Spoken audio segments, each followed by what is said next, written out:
आपल्या प्रतिनिधी रुपाली बडवे आपल्या सोबत आहेत। रुपाली, अधिकची माहिती काय? आज महापौर पदासाठीची आरक्षण प्रक्रिया पार पडतीये।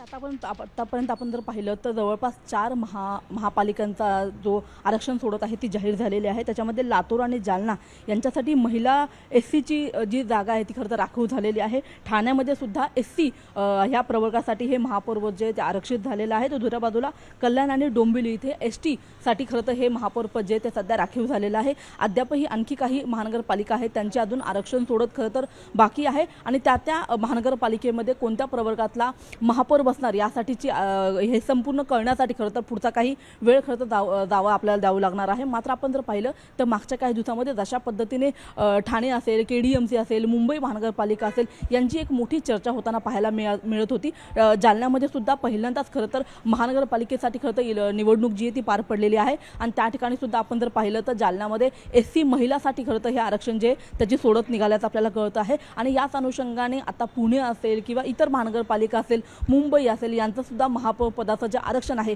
ते पुढच्या काही वेळामध्ये खरं तर निघणार आहे। या संपूर्ण प्रवर्गामध्ये आपण जर पाहिलं तर मागच्या काही दिवसांमध्ये आपण पाहतो की ठाकरे सेनेचे जे प्रमुख आहेत उद्धव ठाकरे यांनी भाकीत असं केलेलं होतं की जर देवाची इच्छा असेल तर आमचा महापौर बसेल आणि त्याच्यामुळेच नेमकी हे सगळं उद्धव ठाकरे यांनी हे वक्तव्य का केलं याच्यावरून सुद्धा चर्चा रंगल्याचं आपल्याला कळलं होतं। मात्र आपण पाहतो की जर ठाकरे सेनेमध्ये 2 एसटीचे जे नगरसेवक आहेत ते निवडून आलेले आहेत। जर मुंबईमध्ये जर एसटीचं जर आरक्षण पडलं तर उद्धव ठाकरे यांना लॉटरी लागू शकते अशा पद्धतीची चर्चा खरं तर मागच्या काही दिवसामध्ये सुरू असल्याचं सुद्धा आपण खरं तर ऐकलं आणि पाहिलं सुद्धा होतं। त्याच्यामुळे मुंबईसह ज्या महत्त्वाच्या महानगरपालिका आहेत त्या सगळ्या महानगरपालिकांमध्ये कोणकोणत्या प्रवर्गाचं आरक्षण पडतं हे पाहणं अतिशय महत्त्वाचं आहे। आज आपण जर पाहिलं तर हेच आरक्षण पाहण्यासाठी आणि समजून घेण्यासाठी म्हणून सध्या मंत्रालयामध्ये सर्वच राजकीय पक्षांचे जे प्रतिनिधी आहेत ते खरं तर उपस्थित आहेत। आपण पाहिलं तर भाजपाकडून राजेश शिरवाडकर असेल, ठाकरे सेनेकडून सध्या आपण जर पाहिलं तर ज्या माजी महापौर राहिलेले आहेत किशोरी पेडणेकर त्या सुद्धा उपस्थित आहेत।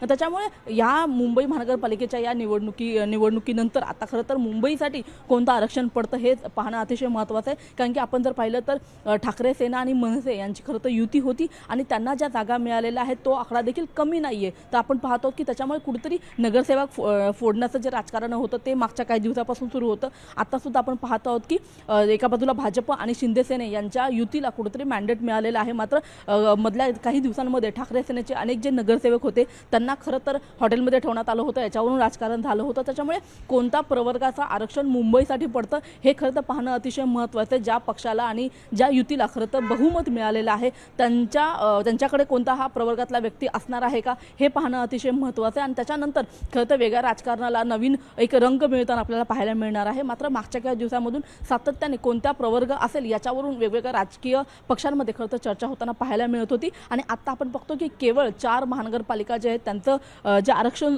जे आहे तीच खरं तर सोडत झालेली आहे। याच्यामध्ये आपण जर पाहिलं तर ठाणे असेल त्याच्यामध्ये एससीसाठी राखीव झालेलं आहे। लातूर आणि जालन्यामध्ये महिला एससीसाठी खरं तर राखीव झालेलं आहे।